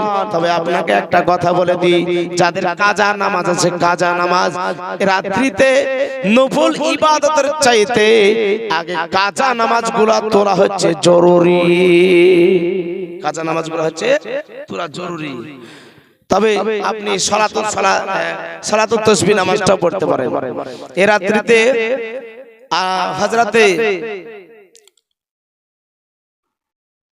তিনার চাচা হযরত আব্বাস রাদিয়াল্লাহু তাআলা আনহুকে বলছে, চাচা আপনি পারলে এই নামাজটা প্রতিদিন পড়বেন, সালাতুত তাসবিহ পারলে প্রতিদিন সালাতুত তাসবিহ নামাজটা পড়বেন। যদি নাও পারেন তো সপ্তাহে একদিন পড়বেন, যদি নাও পারেন মাসে একদিন পড়বেন, যদি নাও পারেন তো বছরে একদিন পড়বেন, যদি নাও পারেন মরার আগেও না হলে একবার সালাতুত তাসবিহটা পড়িয়েন। এই সালাতুত তাসবিহর গুরুত্ব আল্লাহ রাসূল এত দিয়েছেন। ব্রাদার ইসলাম কি করে পড়বেন? 4 রাকাত সালাতুত তাসবিহ। কয় রাকাত? 4 রাকাত। 4 রাকাত সূরা ফাতিহার পড়ার পরে যে কোন একটা সূরা আপনার আল্লাহু আকবার বলে তাহরিমা বেঁধে নিলেন, দোয়া ইসনা পড়ার পরে 15 বার সুবহানাল্লাহি ওয়া আলহামদুলিল্লাহি ওয়া লা ইলাহা ইল্লাল্লাহু আল্লাহু আকবার, এই তাসবিহটা পড়তে হয়। কতবার? 15 বার। বাদ বাকি রুকুতে যাবেন, রুকু তাসবিহ পাঠ করার পরে 10 বার, রুকু থেকে ওঠার পরে আবার 10 বার, আবার সিজদাতে যাওয়ার পরে 10 তাসবিহ পাঠ করার পরে 10 বার। তাসবিহটা বাদ দেওয়া যাবে না, তাসবিহ পড়ার পর 10 বার, আবার ওঠার পর 10 বার, আবার সিজদাতে যাওয়ার পরে তাসবিহ পাঠ করার 10 বার। এইভাবে এক রাকাতে কতবার? 75 বার সালাতুত তাসবিহ নামাজটা পড়বেন। এটা আছে। আর যার জীবনে কাজা আছে, উমরি কাজা, আমরা শুধু জীবনী শুনতে পারি, সুর কান থাকলে যথেষ্ট, কিন্তু কিছু শিক্ষার বিষয় আছে, এগুলো আমরা শিখতে চাই না। ভরি ভরি নামাজকে কাজা করে দিচ্ছি, নামাজের কোনো কাজার শেষ নাই। কোন ব্যক্তি যদি এক ওয়াক্ত নামাজ কাজা করে 2,88,00,000 বছর জাহান্নামে পড়তে হবে। জাহান্নামের গভীরতার কতটা আল্লাহ রাসূল সাহাবাদেরকে নিয়ে আলাপ আলোচনা করতেছেন। একটা বিকট আওয়াজ আসলো, সাহাবারা একে অপরের গায়ে পড়াপড়ি অবস্থা, যেমন বাজকা পড়লে মানুষ থমকে যায়, তার চাইতে দ্বিগুণ শব্দ নবীকে পাকে বলছে, নবী গো এই শব্দ কোথা থেকে আসলো? বলছে আজ থেকে 70 বছর পূর্বে জাহান্নামের কিনারা থেকে একটা পাথর ছড়া হয়েছিল, সেই পাথরটা জাহান্নামের তলায় আজকে ঠেকলো। জোরে সুবহানাল্লাহ। সেই জাহান্নামে আপনি যাবেন। আবার আল্লাহ পাক আরো বলেছেন, লা তাকনাতু মির রাহমাতিল্লাহ, তোমরা আমার রহমত থেকে নিরাশ হয়ো না। ভাবছেন নামাজ পড়েই জান্নাতে চলে যাবে? একজন ব্যক্তি, আল্লাহ রাসূল আলোচনা করছেন, একজন ব্যক্তি 500 বছর ইবাদত করেছে। কত বছর? 500 বছর। এখনকার মানুষ বাঁচে ক বছর? 60 বছর, 70, 80। নবীর উম্মাদের গড় বয়স হচ্ছে 60। আপনি বলবেন 60 তো মানুষ 80 বছর কেন বাঁচে, 90 বাঁচে? তাহলে আমিও বলবো বাচ্চা ছেলে গেলে কেন এত তাড়াতাড়ি মরে? হ্যাঁ, ওই তাদের আয়ু এদেরকে গড়ে দিয়ে দেওয়া হয়। তাহলে গড় বয়স হচ্ছে উম্মাদের 60 বছর, কিন্তু পাওয়ার হবে আলাদা। জোরে বলুন সুবহানাল্লাহ। পাওয়ার হবে আলাদা। তো মুআজ্জাজ মুকাররাম, এই আল্লাহ পাক বান্দার কথা আমার নবী পাক বলছেন যে ওই যুগে মানুষ বেশি বাঁচতো। একটা বান্দা 500 বছর ইবাদত করার পর আল্লাহ তাকে জিজ্ঞাসা করবে, হে বান্দা তুমি বলো তুমি কিসের বরকতে, কিসের ফজিলতে জান্নাত যাবে? ওই ব্যক্তি বলছে, আল্লাহ আমি তো ইবাদত করেছি 500 বছর। ইবাদত করেছো? ঠিক আছে। ফেরেশতাকে বলে একে জাহান্নামের দেওয়ালের পাশাপাশি ঘুরিয়ে নিয়ে এলো। জাহান্নামের দেওয়ালের পাশাপাশি যখন ঘুরিয়ে নিয়ে আসলো তো সে হাঁপিয়ে গেছে। দেখবেন চৈত্র মাসে যদি ভুলিয়াতে যায় তো মনে হয় কলসি কলসি পানি খেলে। তো যখন হাঁপিয়ে গেছে বলে পানি পানি পানি চিৎকার করতেছে, ফেরেশতা বলছে পানি দিবি, কিন্তু জান্নাতি এক ফোঁটা পানির বদলে 250 বছর ইবাদত দিয়ে দিবি। 250 বছর এক গ্লাস পানি খেয়ে আরো তৃষ্ণা বেড়ে গেছে। তো হচ্ছে আরো এক গ্লাস পানি নিবি, ওই 250 বছর পুরো নেকিটা নিয়ে নিবি। যেমনই দেওয়া সব নাকি শেষ। আমার আল্লাহ বলছে এবার কিসে জান্নাতে যাবি বল? কিসের ওসিলাতে? বলছে আল্লাহ তোমার রহমত ছাড়া জান্নাতে যাওয়া মুশকিল। এইজন্য আমার আল্লাহ কোরআনে বলছে লা তাকনাতু মির রাহমাতিল্লাহ, আমার রহমত থেকে তোমরা নিরাশ হয়ো না। এইজন্য অনুরোধ করে বলি এই রাত্রিগুলোতে বেশি বেশি করে পিছনে যা কাজা নামাজগুলো ছুটে গেছে, কাজা নামাজগুলো আগে তোলুন, কাজা নামাজগুলো আগে পড়ুন। কারণ নফল ইবাদতের জন্য কিয়ামতে হিসাব লাগবে না, কিন্তু ফরজ নামাজের জন্য হিসাব লাগবে। এই জন্য ফরজ নামাজগুলো আগে তাড়াতাড়ি তুলুন ভাই বাবা জীবন। আর সামনে মাহে রমজান মাস আসছে, এটা হচ্ছে আমার নবী মুস্তাফা সাল্লাল্লাহু আলাইহি ওয়াসাল্লাম বলেছে এটা হচ্ছে শাবানুল মুআজ্জাম। এই মাস হচ্ছে আমার, জোরে বলুন সুবহানাল্লাহ। এই মাসকে মাস আমার নবী রোজা রেখেছেন, কিন্তু আমরা পারবো? সবাই পারবো মাসকে মাস? কিন্তু আমার নবী রোজা রেখেছেন এই মাসে, আমাদের জন্য দুটো দিয়েছেন। এই দুটো যদি করি তো আসমান এবং জমিনের মধ্যখানে যা আছে এতগুলা নেকি তার আমলনামাতে লিখে দেয় দুটো রোজা করলে। জোরে বলুন সুবহানাল্লাহ। দুটো রোজা করলে ভাই বাবা জীবন, দুটো রোজা করলে যদি এত নেকি পাই তো আমরা ছেড়ে দিব নাকি? হ্যাঁ, আমরা ছেড়বো না ভাই। মুআজ্জাজ মুকাররাম, তো মাহে রমজানের সম্মুখে আসছে, একটা ঘটনা বলে ওয়াজ শেষ করব। একজন ব্যক্তির নাম হচ্ছে সামউন রাহমাতুল্লাহ আলাইহি। কি নাম? সামউন রাহমাতুল্লাহ আলাইহি। তো আমার নবী মুস্তাফা সাহাবাদের সম্মুখে ঘটনাটা বলতেছেন। সামউন রাহমাতুল্লাহ আলাইহির কথা বলতেছে, শোনো এই সামউন রাহমাতুল্লাহ আলাইহি যেন আপনার দিনের বেলায় জিহাদ করতেন, আর যেন আপনার রাত্রি জেগে জেগে আল্লাহর ইবাদত করতেন। 1000 বছর বেঁচে ছিলেন। জোরে বলুন সুবহানাল্লাহ। মুআজ্জাজ 1000 মাস ইবাদত না করলে যার নেকি হয় তার চেয়ে বেশি নেকি এই মাহে রমজান মুবারক মাসে একটা রাত্রি আছে, ততগুলা নেকি তার আমলনামায় লিখে দেওয়া হয়। তো সামউন রাহমাতুল্লাহ আলাইহি রাত্রি বেলাতে জিহাদ, রাত্রি বেলা ইবাদত করে, আর যেন আপনার দিনের বেলায় জিহাদ করে, রাত্রি বেলা ইবাদত করে। মুআজ্জাজ মুকাররাম এত বড় পালওয়ান ছিল, কাফেররা তাকে পারতো না। এই মোটা মোটা জিনজিরিতে যদি কাফেররা বাঁধতো, এক ঝাপটা মেরে ও আপনার জিনজিরিকে ছিঁড়ে ফেলে দিত। এত সে বাহাদুর ছিল। তো এরা যখন পারছে না, জিহাদ যুদ্ধ করে পারছে না, তো তার বিবিকে হাত করলো। দেখবেন যদি আপনার ঘর লুণ্ঠন হয়, লুট হয়, তো এই নিজের লোক আগে থাকে। মুর্শিদাবাদে যে নবাবকে মারা হয়েছিল, নিজের লোক কিন্তু সাথে ছিল।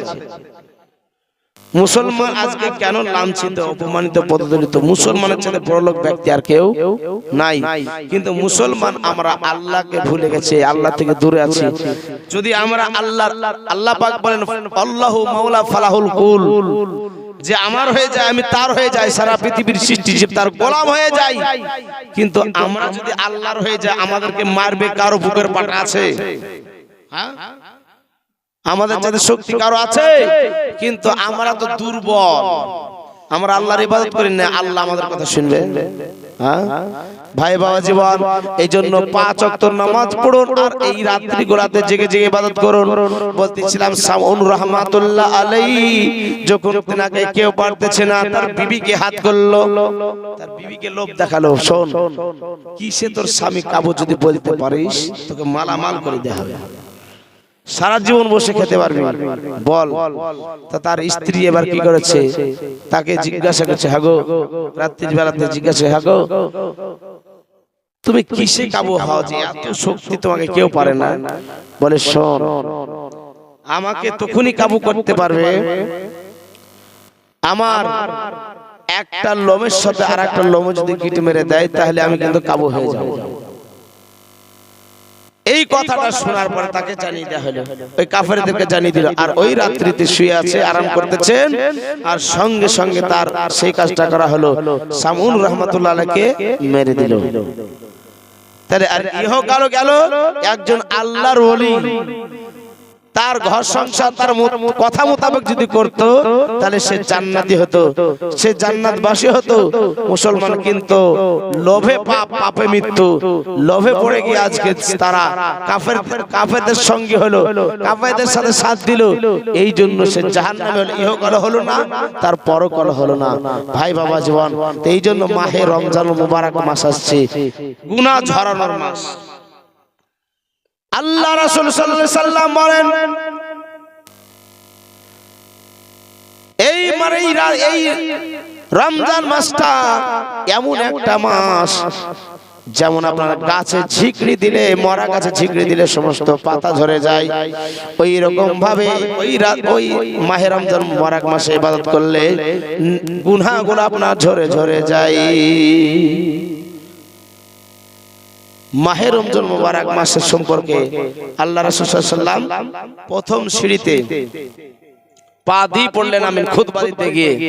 আপনাদের মসজিদে যেমন একটা মিম্বার আছে, মিম্বারে প্রথম সিঁড়িতে দ্বিতীয় সিঁড়ি, তৃতীয় সিঁড়ি আছে। তা আল্লাহ রাসূল সাল্লাল্লাহু আলাইহি ওয়াসাল্লাম প্রথম সিঁড়িতে পা দিয়ে পড়লেন আমিন, দ্বিতীয় সিঁড়িতে পা দিয়ে পড়লেন আমিন, তৃতীয় সিঁড়িতে পা দিয়ে পড়লেন আমিন। সাহাবারা বলছেন, ইয়া রাসূলুল্লাহ, এরকম তো কোনদিন করেন না, কিন্তু আজ আমিন পড়লেন কেন? বলে এই জন্য, যারা নিজের জিন্দা বাপ মাকে পেল, নিজের বাপ মাকে খেদমত করলো না, তারা যেন ধ্বংস হোক। যারা রমজান মাসকে পেল, নিজের গুনাহগুলোকে ঝরিয়ে নিতে পারলো না, তারা যেন ধ্বংস হয়ে যাক। আর যারা আমি নবী আমার নাম শুনলো, আমার নাম শোনার পরে দরুদ পাঠ করলো না, তারা যেন ধ্বংস হয়ে যায়। আমি পড়লাম আমিন, নবী যদি আমিন পড়ে দোয়া কবুল হবে কি হবে না? নবী যদি বলেন তা দোয়া কবুল হয়ে যাবে। মুসলমান আমার আল্লাহ করেন বলছে, ওয়াবিল ওয়ালিদাইনি ইহসানা। শুনুন, শুধু রাত্রি জেগে ইবাদত করলে হবে না, বাপ মায়ের নাফরমানি সন্তান যারা, তাদের দোয়া কবুল হবে না। বাপ মাকে যারা দেখভাল করে না, বাপ মা যারা দেখভাল করেন, এই সবে বরাতের রাত্রিতে ঘটা ফেলে দেওয়া কাজ হবে না। ওয়াবুদু লা তুশরিকু বিল্লাহ, যারা আল্লাহ বলছে আমার ইবাদত করো এবং শরীক করে না, ওয়াবিল ওয়ালিদাইনি ইহসানা, বাপ মায়ের ইহসান করো, আল্লাহর ইবাদত করো, আমি আল্লাহ আমার সঙ্গে শিরিক করিও না। ওয়াবিল ওয়ালিদাইনি ইহসানা, বাপ মায়ের প্রতি ইহসান করো। আর বাপ মাকে দেখভাল করবা না, বাপ মাকে কুড়িয়া ঘরে ফেলে থুবা, বাপ মাকে ভাত দিবা না, ভাগাভাগি করবা, ও তোমার হাজার সেজদা করলে কোনো কাজ হবে না। বাপ মা যদি শব্দ করে, আল্লাহর আরশ আজিমকে পেয়ে যাবে, এটা শুনে না। আর কোন জাদুকর যদি জাদু দেখায়, জাদু করে, ইয়া দোয়া আল্লাহ কবুল করে না। মুসলমান ভাই বাবা জীবন, এই জন্য বাপ মাকে আগে দেখভাল করবেন, বাপ মাকে সম্মান করবেন, তারপরে রাত্রি জেগে ইবাদত করতেছেন। শুধু আমরা শুনছি ইবাদত ইবাদত, আগে মূল বিষয়গুলো শোনো। বাপ মা সম্পর্কে আল্লাহ রাসূল তাই বললেন, শোনো গো, তোমরা বাপ মার প্রতি ইহসান করো। বাপ মা হচ্ছে জান্নাতের চৌকাঠ। কোন ব্যক্তি যদি বাপ মায়ের কদমে চুমা দেয়, সেই যেন জান্নাতের চৌকাঠে চুমু দেয়। সাহাবাদেরকে বলছে, সাহাবারা তোমরা শোনো, তোমরা যদি বাপ মায়ের চেহারা দেখো, একটা মুকাম্মাল হজের নেকি পেয়ে যাবে। সাহাবারা প্রশ্ন করছে, ইয়া রাসূলুল্লাহ, হুজুর গো, আপনাকে একটা কথা জিজ্ঞাসা করব, জবার দেখবো তবারে কি বাপ মাকে জবার দেখবো তবারে কি আমরা একটা হজের নেকি পাবো? বলে, শোনো, বাপ মাকে জবার দেখবা তবারে একটা হজের নেকি পাইবা। সুবহানাল্লাহ। পৃথিবীতে টাকা পয়সা খরচ করে আপনি মক্কা মদিনা যাচ্ছেন হজ করতে, হজ কবুল হবে কিনা কেউ গ্যারান্টি দিতে পারবে? হ্যাঁ, মুসলমান স্ত্রী মারা গেলে আবার বিয়ে করতে পারবে, স্ত্রী চলে গেলে আবার স্ত্রী নিয়ে আসতে পারবে, কিন্তু বাপ মা যদি মারা যায়, ওই বাপ মা পাওয়া যাবে? পাওয়া যাবে না। মুসলমান মা, আপনারা একদিন মা হবেন এবং মা হয়েছেন, আপনারা জানেন যে মায়ের কত মূল্য। কোন কবি বলেন যে মায়ের স্থানে যে দুগ্ধ রয়েছে, একজন বান্দাকে আমার আল্লাহ কতটা ভালোবাসে। পৃথিবীতে আসবে তার 40 দিন পূর্বে স্টক করে খাবার তার স্থানে আমার আল্লাহ পাঠিয়ে দেয়। জোরে সুবহানাল্লাহ। শুধু তাই নয়, মায়ের স্থানে যে বুটি আছে, ওই বুটিতে কতটা ফুটো আছে, ছিদ্র আছে আমরা জানি, মায়েরা বলতে পারবে না। মায়ের স্থানের বুটিতে 32টা ছিদ্র আছে। জোরে সুবহানাল্লাহ। 32টা কেন ছিদ্র? একটা দিলে তো হয়তো, একটা দিয়ে এই জন্য দেয়নি যে আমার বান্দা দুগ্ধ পান করতে করতে টুটিতে আটকা পড়ে যেতে পারে। এই জন্য আমার বান্দাকে আমি একটা দিব না, 32টা ছিদ্র দিলাম, ধীরে ধীরে যেন দুধ টেনে খেতে পারে। জোরে সুবহানাল্লাহ। হ্যাঁ মুসলমান, আজ আমরা সেই আল্লাহর নাফরমানি করতেছি, আল্লাহর হুকুমকে আমরা মেনে চলতেছি না। ভাই ভাই বাবা জীবন, এই জন্য আল্লাহর কাছে ক্ষমা চান, বাপ মায়ের খেদমত করো। আমার আল্লাহ এই জন্য বলেছে, ওয়াবিল ওয়ালিদাইনি ইহসানা, বাপ মায়ের প্রতি ইহসান করো। সেই বাপ মা সন্তান প্রসব করতে গিয়ে, 6 সন্তান জন্ম দিতে গিয়ে কত কষ্ট পেয়েছে। আজকে তোমাকে আস্তে আস্তে দুধ খাইয়ে, আস্তে আস্তে ধীরে ধীরে ধীরে ধীরে তোমাকে মানুষ করেছে। আর সেই মাকে যদি দুঃখ দাও, আল্লাহ তোমার কোনো ইবাদত কবুল করবে না।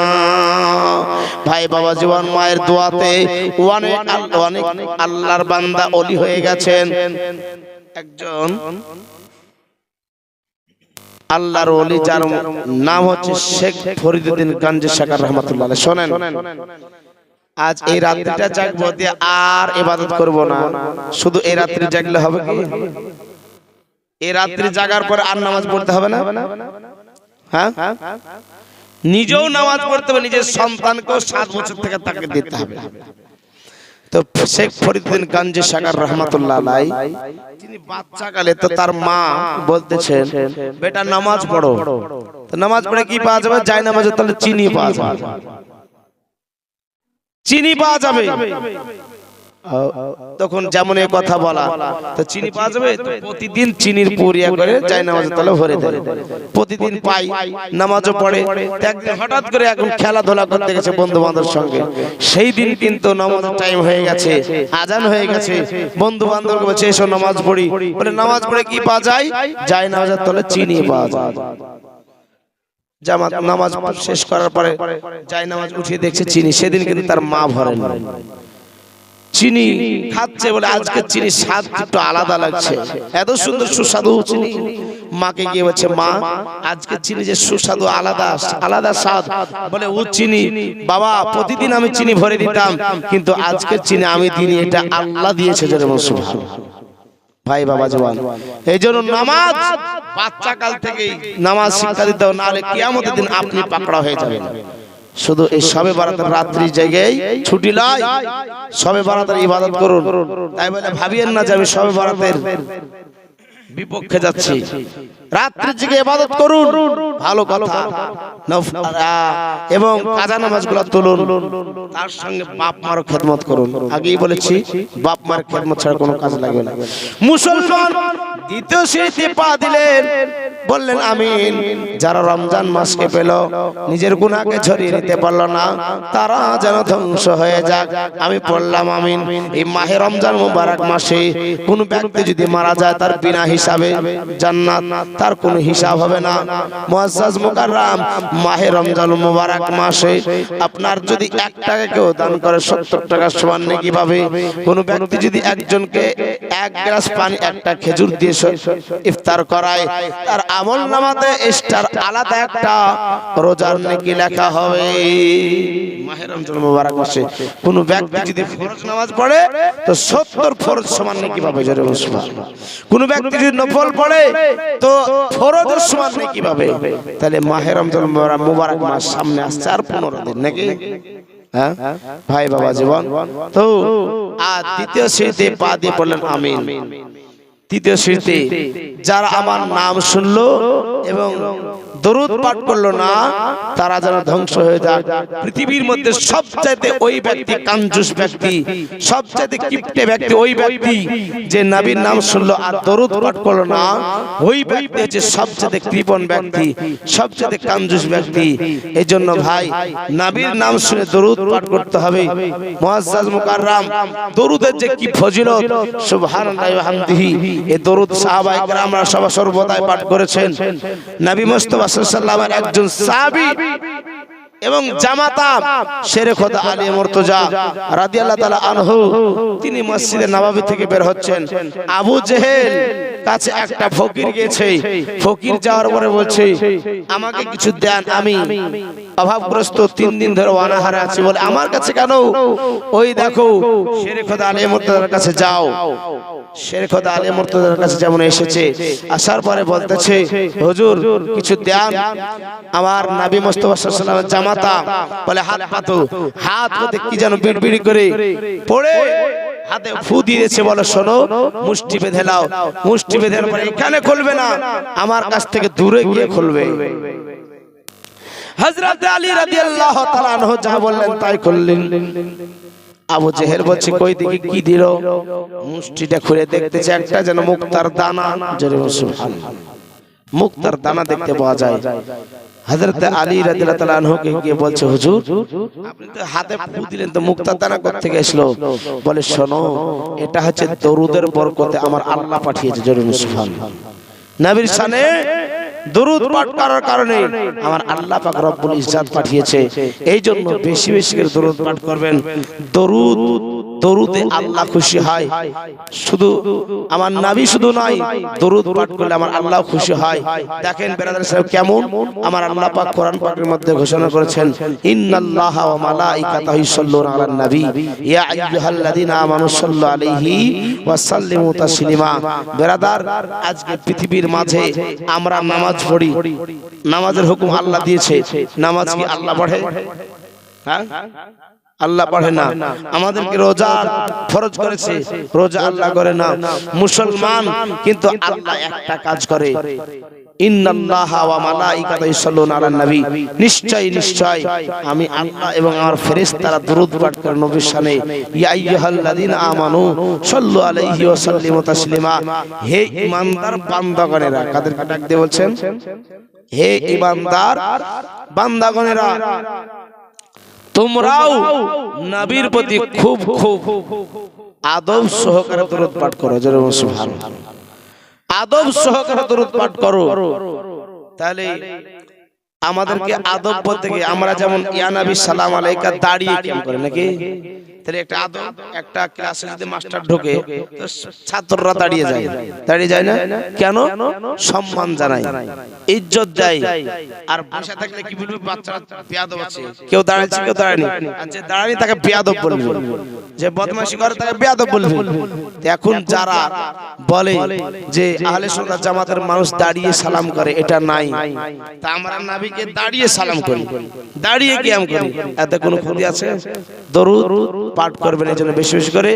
আজকে রাত্রিটা ইবাদতের রাত্রি, আপনারা ইবাদত করুন সুবহানাল্লাহি ওয়া বিহামদিহি। তবে একটা কথা শুনেলেন, আজকে যে হাদিস কোরআনের কথা শুনছেন, মশলা শুনছেন, এই মাজলিসে যারা বসে যদি কোনো একটা জিনিস শিখে নিল, এই মাজলিসে যতক্ষণ বসে থাকবে 500 বছরের নফল ইবাদতের নেকি তার আমলনামাতে লেখা হয়। জোরে বলুন সুবহানাল্লাহ। এই মাজলিসে বসে ভাই, মানুষ সব সময়, আমি বক্তা হতে পারি, বক্তা সব দিন বক্তার শরীর কি সুস্থ থাকে? সব সময় মস্তিষ্ক ঠিক থাকে না। কোনদিন ওয়াজ ফুটে, কোনদিন ওয়াজ ফুটে না। সব সময় মস্তিষ্ক এক থাকে না। আজ আপনাদের ইমাম সাহেবের কথা মোতাবেক আমি এসেছি, যদিও আমার শরীর খুব অসুস্থ, খুব কষ্ট, আপনারা বুঝতে পারছেন তো আমার কথা শুনে? বুঝতে পারছেন না?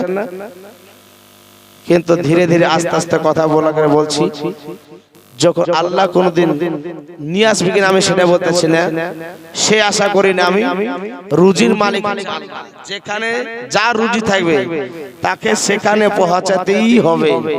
আমি যে এই গ্রামে আসবো আমি স্বপ্ন ভাবতে পারি না, ভেবেছি কি? কিন্তু আমার রুজিতে ছিল তাই আমি এসেছি।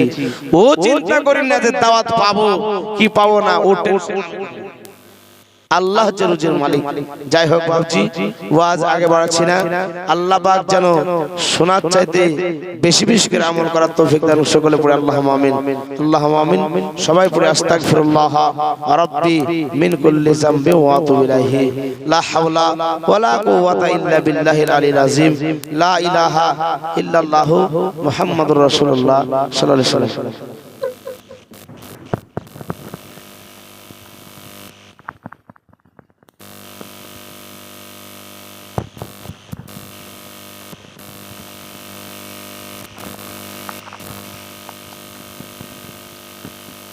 أعوذ بالله من الشيطان الرجيم. بسم الله الرحمن الرحيم. لقد جاءكم رسول